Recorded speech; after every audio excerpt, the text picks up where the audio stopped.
बिस्मिल्लाहिर्रहमानिर्रहीम। अस्सलामुअलैकुम। यूट्यूब के ऊपर मुबीनास कुकिंग चैनल को देखने और पसंद करने के लिए मेरे तमाम दोस्तों का बेहद शुक्रिया। आज मैं अपने प्यारे प्यारे नन्हे मुन्ने दोस्तों के लिए मैंगो से बनने वाली मैंगो पुडिंग की रेसिपी लेके आई हूँ दोस्तों। तो वीडियो को लास्ट तक देखिएगा और अगर आपको ये रेसिपी मेरी पसंद आ जाए तो लाइक्स ज़रूर कर दीजिएगा। तो चलिए इसके इंग्रेडिएंट्स को हम जल्दी से नोट कर लेते हैं।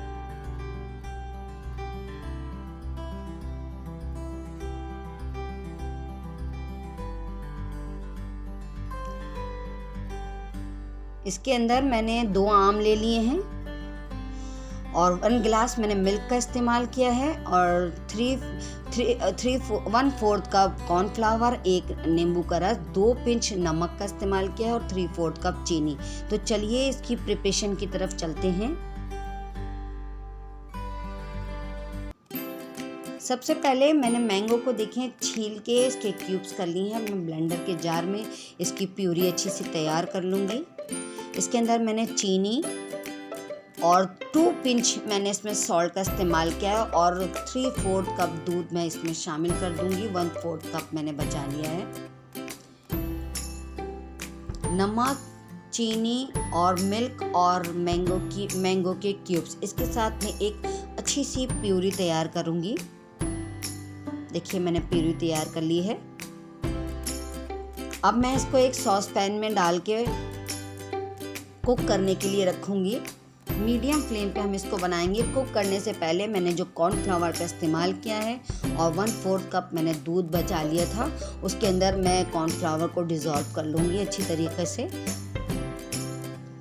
और फिर मैं मैंगो प्यूरी में उसमें शामिल करके उसको मीडियम फ्लेम पे स्पैचुले की मदद से मुस्तकिल हम चमचा चलाते रहेंगे। दोस्तों जब भी कॉर्नफ्लावर किसी चीज़ में इस्तेमाल होता है तो बहुत जल्दी से थिक होने लग जाता है और अगर हम इसको चमचे की मदद से चलाएंगे नहीं तो ये इसके अंदर लम्स आ जाते हैं। इसलिए बहुत स्मूथ प्यूरी बनाने के लिए हमें इसको मुसलसल चमचा चलाते रहना चाहिए। अब मैंने इसके अंदर जो 1 लेमन लिया था वो मैंने इसके अंदर उसका जूस ऐड कर दिया है। जब ये बन के तैयार होगी तो ये थोड़ी खट्टी मीठी सी होगी और जो मैंने इसमें नमक का इस्तेमाल किया है तो वो नमक और शक्कर जब आपस में मिलते हैं तो एक बहुत अच्छा सा टेस्ट डेवलप हो जाता है। तो आप इसको मेरे स्टाइल से ज़रूर बनाइएगा, मगर हम इसको मीडियम फ्लेम पे बनाएंगे, बहुत ज़्यादा तेज़ फ्लेम पे इसको हम कुक नहीं करेंगे। हम इसको इतना पकाएंगे जब ये अच्छे से थिक हो जाएगी प्यूरी। बस इसका ख्याल रखिए कि हम इसको मुसलसल चमचा चलाते रहें। मुझे पकाते पकाते 5 से 10 मिनट हो गए। देखें दोस्तों कितने अच्छे से इसमें बबल्स आने लग गए हैं।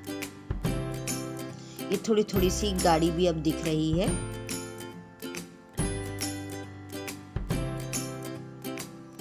अब देखिए मैंने एक पुडिंग का सांचा ले लिया है और उसके अंदर मैंने अपने जो मिक्सचर तैयार किया उसको मैंने पोर कर दिया। अब मैं इसको बाहर रख के थोड़ी देर के लिए ठंडा करूँगी।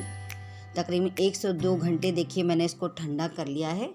अब मैंने इसको प्लेटर में निकाल लिया। देखिए कितनी ज़बरदस्त सी पुडिंग मेरी बनके रेडी हुई है दोस्तों। ये बहुत ही यमी बनी है। अगर आपको मेरी रेसिपी पसंद आए तो मेरे चैनल को ज़रूर सब्सक्राइब करिए, बेल आइकन को दबाना हरगिज़ मत भूलिए ताकि हर आने वाली न्यू रेसिपी का नोटिफिकेशन सबसे पहले आपको पहुँचे। और आप नए हैं तो जल्दी से आप भी सब्सक्राइब कर लीजिए और मुझे कमेंट्स बॉक्स सेक्शन में ज़रूर कमेंट्स करके बताइए कि आपको मेरी रेसिपी कैसी लगती है।